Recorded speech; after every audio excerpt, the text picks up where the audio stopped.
Hi everyone, welcome to my channel and thank you for supporting it. And this is just a little hack. If you follow me, you know that the other day I did picadillo. Picadillo, for those of you who don't know, it is ground beef Cuban style. It has spices, herbs, and other things, and it's very tasty.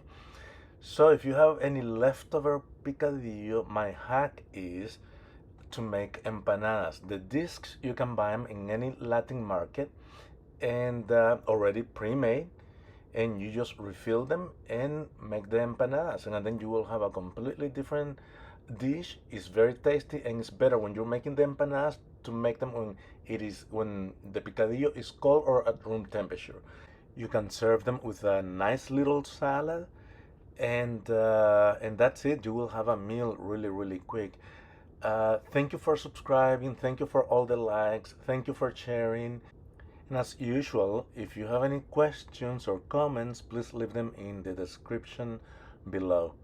Thank you. Chaito.